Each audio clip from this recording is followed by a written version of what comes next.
Llegué a la escuela porque la difusión de los profes voluntarios la hicieron en mi universidad principalmente, porque el encargado de educación de la fundación en ese tiempo es de la USACH, exalumno, y bueno, simplemente llegó a mí la convocatoria, me entusiasmé con el proyecto, era algo que yo hace tiempo quería trabajar en temáticas de género y educación.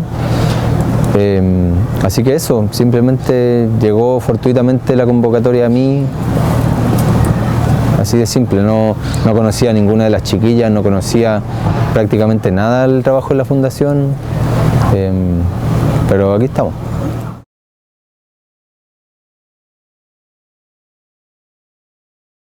Actualmente las clases se dividen en dos cursos, un curso de les grandes, que sería enseñanza media, y les chiques, que sería enseñanza básica, primero a sexto básico y después séptimo a cuarto. Y se alterna entre clases del currículum formal, como podría ser historia, lenguaje, matemática, ciencia, etcétera, con otro tipo de talleres de formación transversal, que son yoga, fotografía, biodanza, etcétera. Así que se alternan un poco esas dos cosas, tratando de hacer una educación lo más integral posible. Y la modalidad, tratamos de que sean clases no en el sentido tradicional tan expositivas, sino que los estudiantes participen de su propio aprendizaje, es decir, que potenciar más los trabajos en grupo, los trabajos de investigación, los trabajos de aplicación, etcétera, que descubran el conocimiento y el aprendizaje por sus propios medios. Es un poco la lógica general. También a nivel curricular tratar de siempre estar tratando temáticas de género a nivel transversal. Si en ciencia, cuando se ve el cuerpo humano o cuando se ve temas relacionados a la sexualidad y la reproducción, en historia cuando se tratan temas sobre masculinidades o feminidades o cualquier cosa que involucre la mujer o las formas de ser mujer o hombre o las formas de construir el género en la historia, etcétera. También cuando trabajamos formación ciudadana, tenemos un taller de formación ciudadana que lo imparto yo con otra profesora, que es Antonella, que es trans, y ahí también trabajamos temas de género, obviamente, porque la idea y el enfoque de ese taller es que se reconozcan como una comunidad activa y participativa. Entonces, obviamente, lo primero es reconocer que los constituye y las constituye como comunidad, y eso en este caso es ser trans.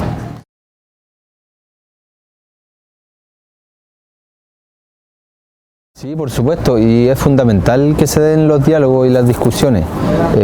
Yo creo que eso es parte de aprender, porque en el fondo la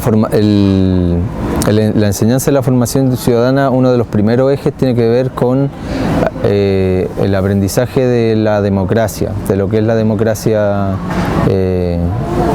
plena, y eso significa en clases concretamente que los estudiantes tienen que participar plenamente de las decisiones, de lo que quieren aprender, lo que quieren conocer, lo que quieren discutir. Entonces, obviamente que ahí la discusión y el debate es fundamental, y un debate informado y bien argumentado. Y como tú bien decías, algo muy importante, por lo menos en historia, es que se reconozcan en lo que yo, en este caso, cualquier profe le está enseñando. Entonces, si yo estoy hablando de Grecia o de Roma, tienen que reconocerse en esos sujetos. Ya, por ejemplo, en Grecia y en Roma había cierta forma de vivir el género y la sexualidad, que quizá que en esa época habían otras normas hegemónicas de género que quizás a los estudiantes hoy en día les pueden parecer mucho más cercanas, incluso que las normas actuales. Entonces, ese tipo de cosas, la empatía histórica, que se llama, es fundamental cuando uno enseña de cualquier época histórica. En el fondo, yo soy capaz de abstraerme del presente, ir al pasado y reconocerme en sujetos del pasado. Entonces ahí los temas de género son muy fundamentales, y aquí en esta escuela cuando los trabajamos se dan de forma muy fácil, muy natural.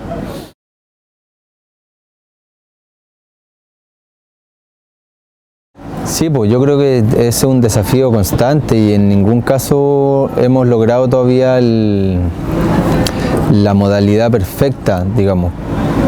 Yo creo que uno de los mayores escollos para ese problema es cómo está organizado el currículum formal, que está organizado por niveles. Entonces, al menos yo en historia he tratado de hacer mi propia propuesta curricular que más o menos unifique los contenidos. ¿Sí? Que no quiere decir que todos estén aprendiendo lo mismo, pero que en general yo pongo objetivos generales y que cada grupo lo investigue o lo adapte a su propia modalidad.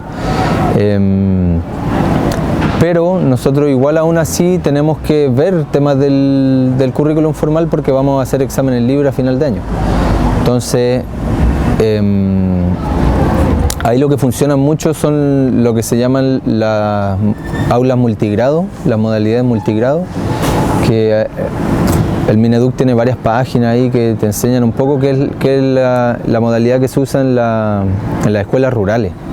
En las escuelas rurales también hay distintos niveles por cada sala, entonces hay harto material, guías súper buenas que se le pueden echar mano, pero como principio fundamental, al menos como yo lo he ido trabajando, es plantear módulos generales, por ejemplo, derechos humanos.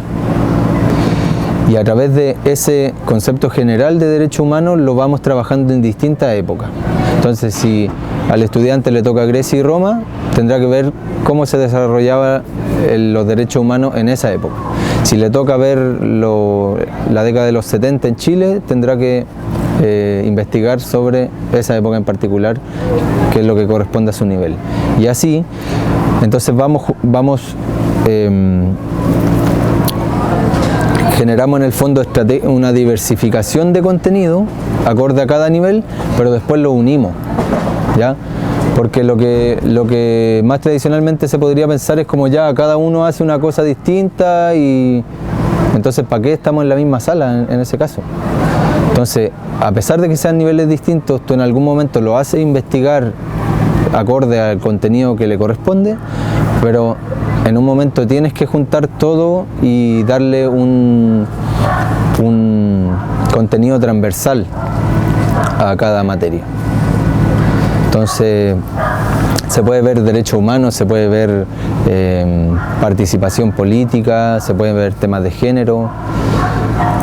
Eso, como módulos generales, pero que después son transversales en el fondo a todas las etapas y las épocas de la historia. Entonces tú puedes unificar los contenidos que estás pasando.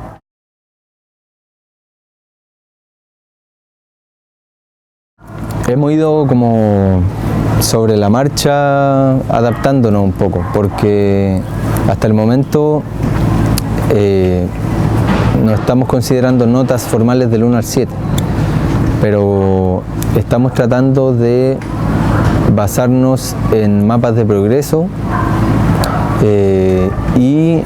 o sea, que en el fondo las evaluaciones siempre estén considerando el nivel de progreso de cada contenido, que también considere habilidades y que también considere actitudes. En el fondo, que sea lo más integral posible. Y hay algunos profes que ponen puntaje solamente, otros que ponen muy bueno, deficiente con letra, así, pero hasta ahora notas no hemos considerado. Y yo creo que tiene que ver con el hecho de que es distinto evaluar que calificar. Ya lo importante aquí es evaluar un aprendizaje, que eso quiere decir cuánto aprendieron tus estudiantes. Si en ese proyecto, propuesta que tú como profe hiciste, que va de aquí a acá, ¿dónde están? ¿Están aquí al medio? ¿Están un poquito mejor, un poquito más bajos de nivel? Entonces, Lo importante es que nosotros como profe evaluemos los aprendizajes de nuestros estudiantes. Si es con una nota, si es con un puntaje, eso es secundario.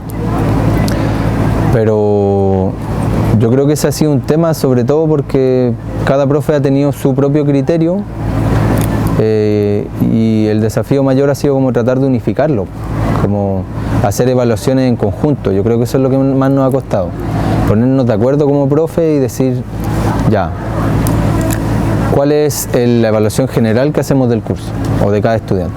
Yo creo que ahí está como más el desafío.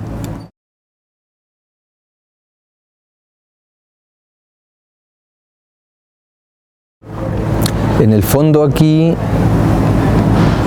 no hay un proyecto definido absolutamente, como por ejemplo que yo te podría decir, estamos formando para que sean profesionales. O estamos formando para que vayan a la universidad. Porque creo que lo ideal, al menos lo que yo pienso, es tratar de dar una formación integral, es decir, que poder aportar a cada proyecto de vida, que pueden ser diversos. En el fondo, unos pueden ser ir a la universidad, otros pueden ser artista callejero, ser artista callejera, otro puede ser ser peluquera, ser peluquero, etc. Entonces yo creo que finalmente sí tenemos que preparar tanto para la universidad, para el mundo laboral, para ser profesionales, pero también para generar y desarrollar oficios, para desarrollar sensibilidades artísticas, visuales, etc. Yo creo que mientras podamos abarcar más las posibilidades y capacidades de cada estudiante, mejor. Yo creo que no lo hemos definido tanto y eso es algo bueno a mi juicio.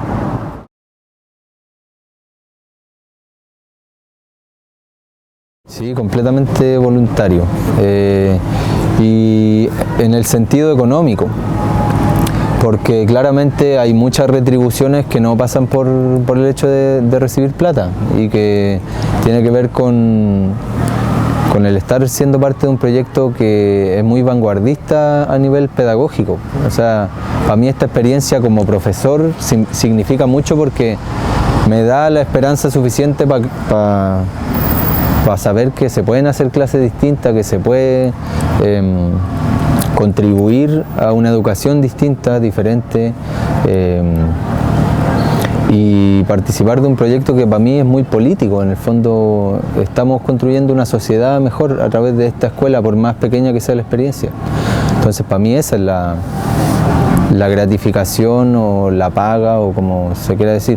Por más que suene cliché, pero en realidad yo sé que en algún momento quizás si la escuela consigue fondos, por ahí quizás nos van a poder pagar.